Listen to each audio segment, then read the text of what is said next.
Campaign ads accusing Governor Lujan Grisham of releasing dangerous criminals from prison. In his commitment to you, Target 7's John Cardinelli investigates who is being released and why.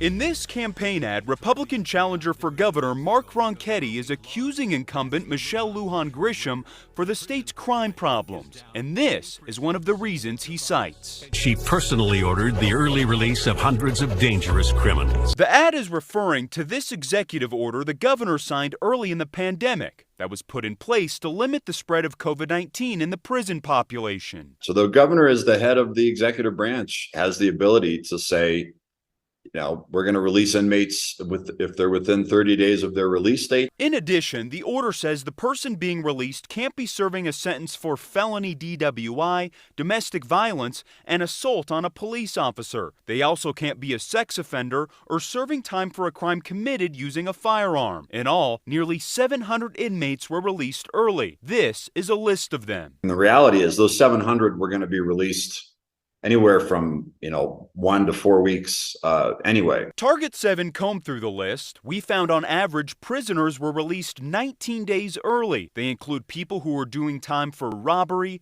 drug dealing, and extreme cruelty to animals. The governor's office has acknowledged that 9 of the 700 people released early went on to get arrested again before they would have ultimately been released. Target 7 has asked for that list, and neither the Corrections Department nor the governor's office has given it to us. So I think it's you have to sort of understand what the specifics were of the 9 people who violated the release conditions. Was it a new crime?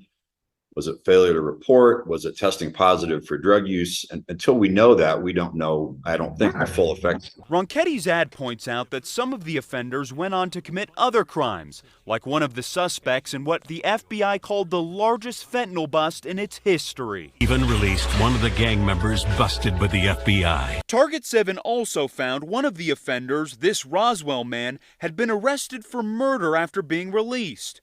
However, they were arrested nearly a year after they would have been released anyway. If you have 700 inmates and you look at the recidivism rates, which are people who reoffend after being released from prison, it's probably pretty equivalent, and the 30-day window wouldn't have made much of a difference one way or the other. The governor's order was rescinded last week, shortly after Ronchetti started airing these ads. Michelle Lujan Grisham. No wonder criminals choose New Mexico. The order was in place for nearly 2.5 years. The Corrections Department was keeping track of all of its COVID cases on this website.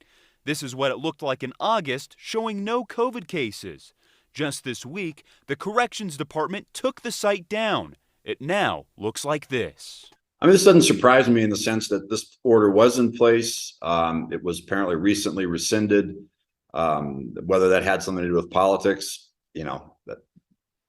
your guess is as good as mine. We requested to speak to the governor about the order. Her office sent us this statement saying, in part, it was rescinded in conjunction with recent Corrections Department updates to pandemic protocols in line with updated health guidance. As you can see in the executive order itself, it had strict parameters in order to protect public health in the face of a new and quickly worsening global pandemic without being a detriment to public safety. Similar executive orders were implemented in many states across the country. For Target 7, I'm John Cardinelli.